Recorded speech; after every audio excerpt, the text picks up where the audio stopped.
Magandang gabi po sa inyong lahat. Ayan, tayo magbabalik ulit dito sa ating munting channel. Ayan, para pag-usapan ulit ng coins, guys.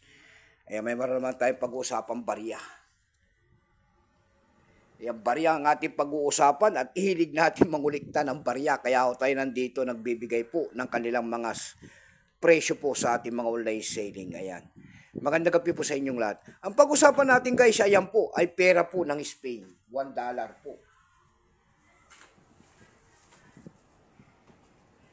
Ayan, $1 po ng bansang Spain yan.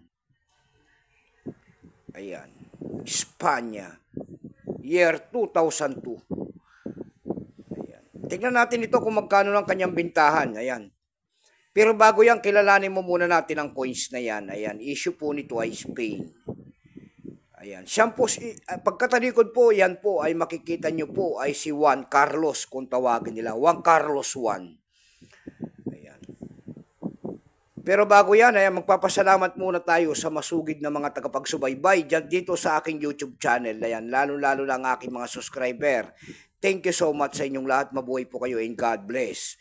Maraming salamat din po sa mga nanonood dyan sa aking FB page. Lahat po na nakapalo sa aking FB page. Thank you so much sa inyong lahat.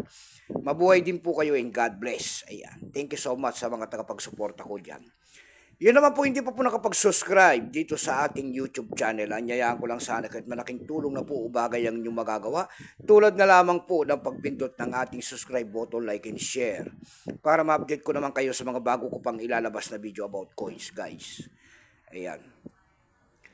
Ayan ang ating pag-uusapan, guys. Barya po ng Spain na Juan Carlos. Ayan. €1.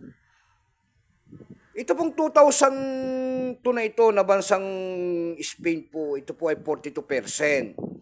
42% lamang kung ilang piraso po ang ginawa ng Spain sa barya na yan. Yan po ay 335,600,000 piraso po. Ayan.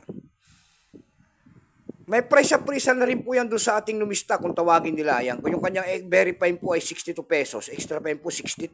Yung kanyang almost uncirculated naman may presyo po na 81 pesos. Ayan. Dako tayo sa ebay.com naman. Ayan, bintahan po ng coins, pandaigdigan. Sa ebay.com guys, nagtingin-tingin tayo kung magkano ng bintahan niya. Nakakita naman tayo doon, nagbebenta nito ng $8. Nasundan po ito ng $6.50. Meron na rin tayo nakitang pinakamababa doon ay $3.95 ang bintahan po. Ayan. Maganda na rin po ang kanyang presyo. Pero dito sa atin, wala pang bumibili ng mga ganito mga world coins, foreign coins. Pero ito ang ating hilig, mga foreign coins. Ayan. Kasi maganda, marami po tayong matututunan sa mga coins na ibang bansa. Ayan. Dako naman tayo doon sa carousel page naman. Sa carousel page po, tingin-tingin tayo kung may mga nagbebenta nito doon. Nakakita tayo doon nagbebenta nito ng 120 pesos. Nasundan po yan ng 100 pesos. Yung pinakamababa po na nakita natin doon bintahan nito ay 75 pesos na. Ayan lamang po ang aking may babaging kanyang presyo po. Keep safe sa inyo lahat and God bless.